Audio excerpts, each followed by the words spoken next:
دوسری طرف پچھلے دنوں گاندھی صاحب نے ایک on line question answer session کیا ہے، اور اس میں وہ یہ کہہ رہے تھے کہ سیدہ فاطمہ سلام اللہ علیہا نے جو ڈیمانڈ کی وہ قرآن کے عموم کے اوپر تھی. شاید یہ الفاظ تو انہوں نے نہ بولے ہوں، یہ تو میں بول رہا ہوں. اور حضرت ابوبکر نے جو فیصلہ کیا وہ بالکل درست فیصلہ تھا. اور یہاں پر مرتبہ نہیں دیکھا جائے گا. اگر سیدہ فاطمہ کو اس فیصلے سے کوئی ریزرویشن ہے تو اس ریزرویشن کی وجہ سے حضرت ابوبکر کے اوپر کوئی فتویٰ نہیں لگتا. اگر سیدہ فاطمہ ان سے ناراض ہوئی ہیں، ہم نے تو قانون کو فالو کرنا ہے. بالکل آپ کی بات درست ہے، لیکن میں حیران ہوں کہ یہاں پہ گاندھی صاحب کو کیوں نہیں یاد آیا کہ سیدہ فاطمہ کا جو مطالبہ تھا وہ تو قرآن کے مطابق تھا. یہاں پہ گاندھی صاحب کو قرآن کیوں نہیں یاد آیا؟ حضرت بکر صدیق نے کوئی قرآن تو پیش نہیں کیا مقابلے پر، انہوں نے تو حدیث پیش کی تھی. میں تو اسے دلیل بنا سکتا ہوں کیونکہ میں تو حدیث کو بھی حجت مانتا ہوں. تو ہم قرآن پاک کی آیات میں استثناء احادیث کی روشنی میں مانتے ہیں. تو یہ ان کے لیے پھر اب ایک چیلنجنگ صورتحال ہے، اس کو ایڈریس کریں. ان کے اسٹوڈنٹس کا کام ہے کہ وہ ان تک یہ بات پہنچائیں.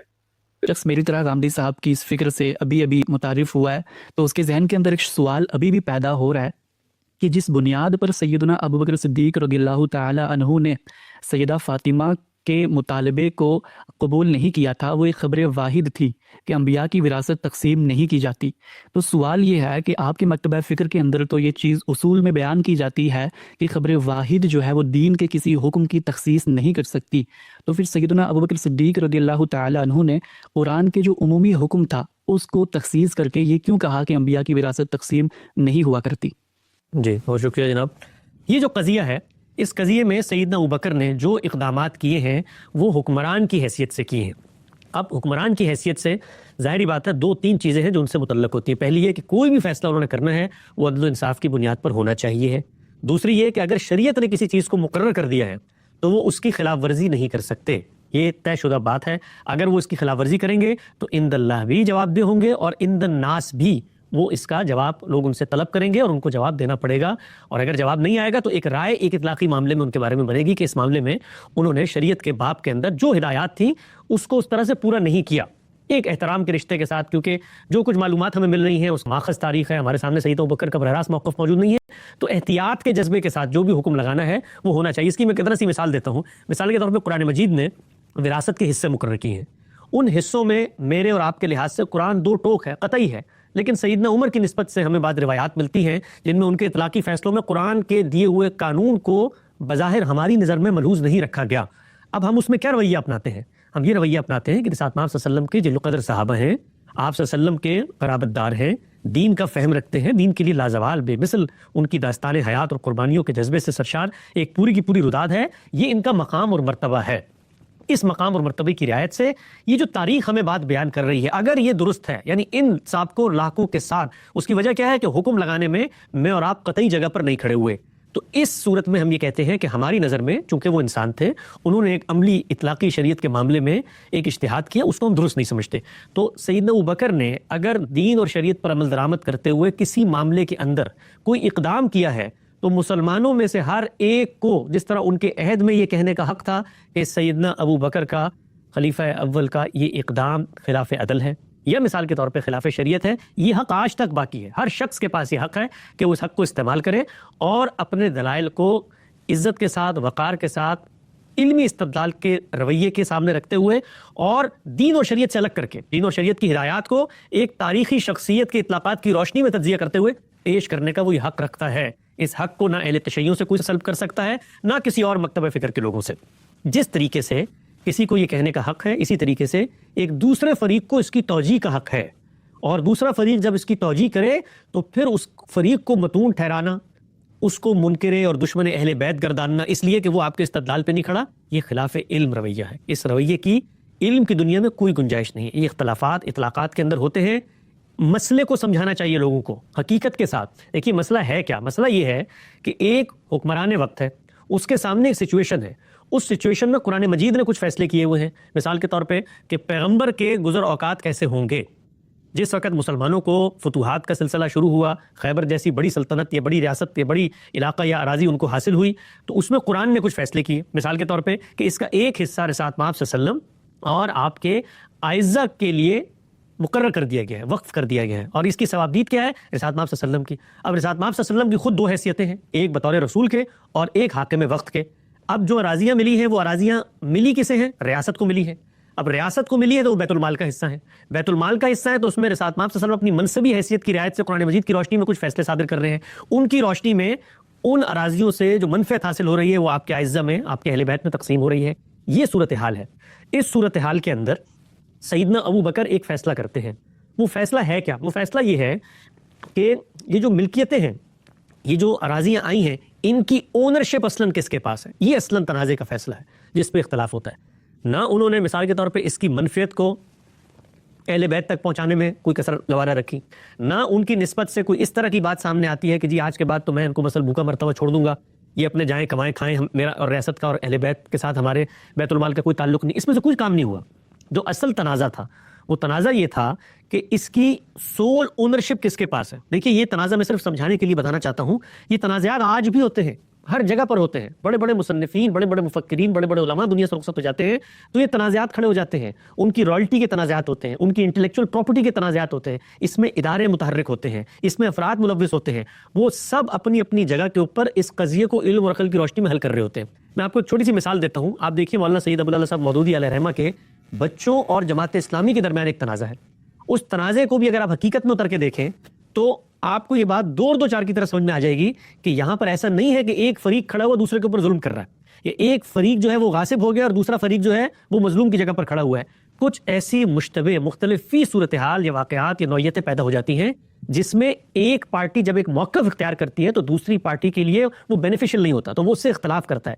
یہ اختلاف دنیا بھر میں ہمیشہ ہوں گے، روز عدالتوں کے اندر یہ اختلافات ہو رہے ہوتے ہیں۔ تو یہ جو معاملہ ہے یہ رسول اللہ صلی اللہ علیہ وسلم کی ایک ایسی پراپرٹی کہیے جس کو اللہ نے اس کی منفعت کو آپ کے لیے ایک حصہ مقرر کر دیا ہے، ریاست اس کے ساتھ کیا معاملہ کرتی ہے اس پس منظر میں پیش آیا ہے۔ جب یہ پس منظر سامنے نہیں ہوگا تو پھر سیدنا ابوبکر کے اوپر جو ہم لوگ حکم لگاتے ہیں وہ حکم اب کبھی نہیں لگائیں گے۔ اور یہ بات یاد رکھیں کہ ہم حکم لگانے سے پہلے خود اس شخص کے بارے میں کچھ تصورات رکھتے ہیں، وہ تصورات اگر ہوں گے تو ان کا کوئی بھی اس طرح کا فیصلہ علم اور دیانت کی بنیاد پر نہیں دیکھ سکیں گے ہم۔ جب ہم مثال کے طور پر یہ کہیں گے کہ یہ وہ گروہ ہے صحابہ کا جو مثال کے طور پہ غاصبین کا گروہ ہے جو اہل بیت سے اقتدار کو دھکیلنا چاہتا تھا، یہ قریش کے رؤساء ہیں جنہوں نے بے دخل کیا رسول اللہ صلی اللہ علیہ وسلم کے داماد کو، یہ ساری چیزیں جب آپ لے کر آئیں گے تو اس کے بعد جو تنازع ہے وہ تنازع آپ کبھی بھی میرٹ پر نہیں پرکھ سکتے۔ تو جو دوسرا نقطہ میں اپنے ساتھیوں کو، محبت کرنے والے طلبہ کو کمیونیکیٹ کرنا چاہتا ہوں وہ یہ کہ نوعیت معاملہ کو ہمیشہ میرٹ پہ پرکھیں، اور نوعیت معاملہ کے اندر جب جذبات شامل ہو جاتے ہیں تو اس کے اندر بہت سارے لوگ آ کر اپنا رول پلے کرتے ہیں۔ اس میں منافقین بھی رول پلے کرتے ہیں جو مسلمانوں کی شیرازہ بندی چاہتے ہیں، اس کے اندر وائزین بھی رول پلے کرتے ہیں جو واقعات کی بنیاد پر لوگوں کے جذبات کو ابھارتے ہیں، اس کے اندر وہ لوگ بھی رول پلے کرتے ہیں جو مثال کے طور پہ پورا کا پورا ایک تصور امامت اور خلافت اپنے ذہن میں رکھتے ہیں اور جن کی نظر میں یہ لوگ بتون ٹھہرنے چاہیے ہیں۔ تو یہ سب لوگ آ کے اپنا اپنا کردار ادا کرتے ہیں۔ اس میں قصے، کہانیاں، لغویات، باتیں جب آپ ان کو میرٹ پر تجزیہ کریں اور ان کے حقائق کو دریافت کرنے کی کوشش کریں تو کوئی بھی چیز پایا ثبوت تک حتمی طور پہ نہیں پہنچتی کہ ہم اس کی بنیاد پر کسی شخص کے اوپر اخلاقی کوئی حکم صادر کر سکیں۔ تو اس چیز کو ذہن میں رکھیں کہ یہ دنیاوی تنازعات ہوتے ہیں، ان کا دین سے کوئی تعلق نہیں ہے، اس کو وہاں پر جا کر حل کرنا ہے۔ تنازع کی نوعیتوں کو سمجھیں کہ تنازع یہ نہیں ہے کہ مسلمانوں کے جو خلفاء ہیں وہ ایک طرف تو علم اور اخلاق میں اتنے برتر ہیں، دوسرا رسول اللہ کے خاندان کے ساتھ ظلم اور عدوان کا بازار گرم کیے۔ یہ نوعیت نہیں ہے، نوعیت سول اونرشپ کی ہے۔ چونکہ وہ ریاست کے تحت ریاست کو ملے تھے، اب ریاست ان کے ساتھ کیا معاملہ کرے اس کے اوپر اختلاف ہوا ہے۔ یہ اختلاف آج بھی ہوگا، کل بھی ہوا ہے، آنے والے وقتوں میں کوئی مسلمان حکمران آتا ہے۔ آپ دیکھیے اس کی ایک اور مثال سواد عراق کی زمینیں ہیں۔ مسلمانوں کو سیدنا عمر کے دور میں لاکھوں ایکڑ زرعی اراضی حاصل ہوئی ہے فتوحات کے نتیجے میں، دنیا کی زرخیز ترین زمین ہے۔ خود صحابہ اکرام کے مابین اس کے اوپر اختلافات کی نوعیت کو آپ جان لیں، اس کے جو حاصلات ہے یا اس سے جو مال آتا ہے وہ کیسے خرچ ہوگا، وہ کس کی ملکیت میں ہوگا، اس کا حق کے تصرف کس کے پاس جانا چاہیے، ایک ایک معاملے میں اختلاف ہوتا ہے۔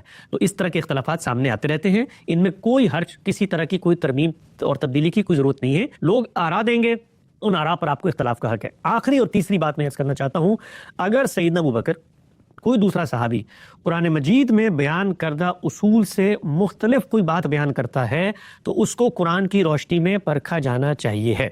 یہ دو ٹوک اصول ہے۔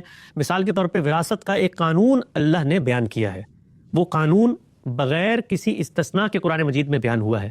جس طریقے سے وہ قانون بیان ہوا ہے اس طریقے سے اس پر عمل درآمد کرنا ضروری ہے، لیکن اس کے ساتھ ساتھ خود قرآن مجید ہمیں بتاتا ہے کہ منصب رسالت کے ساتھ بعض استثناءات اور بعض ایسے امتحانات اور تقاضے ہیں ابتلا کے جو صرف رسول کے ساتھ خاص ہوتے ہیں، وہ بھی سامنے رکھنے چاہیے۔ مثال کے طور پر رسالت مآب صلی اللہ علیہ وسلم کے لیے، ہم سب کے لیے تو نمازیں قرآن نے 5 فرض کی ہیں، لیکن اللہ کے پیغمبر کے لیے 6 نمازیں فرض تھیں۔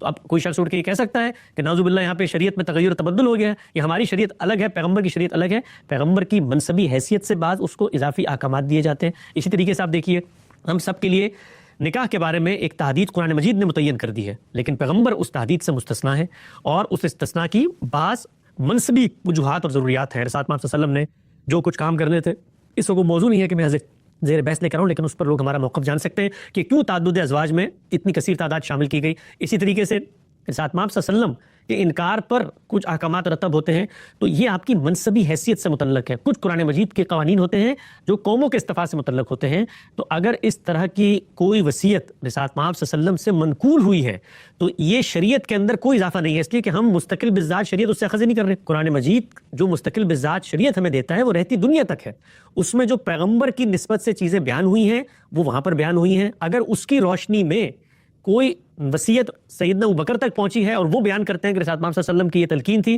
اس تلقین کو دیکھا جائے گا، کیا اس کا تعلق منصب رسالت سے تھا، کیا اس کا تعلق رسالت مآب صلی اللہ علیہ وسلم کے کسی پریکاشنری میجر کے طور پہ تھا، کسی فتنے سے بچنے کے لیے تھا۔ مثال کے طور پہ ہر شخص کو یہ وصیت کا اختیار حاصل ہے کہ وہ اپنی وراثت کے بارے میں کہہ دے کہ اس کو آپ سارا کا سارا دنیا میں اٹھا کے تقسیم کر دے گا، اس کو کوئی فتنے کا اندیشہ ہو۔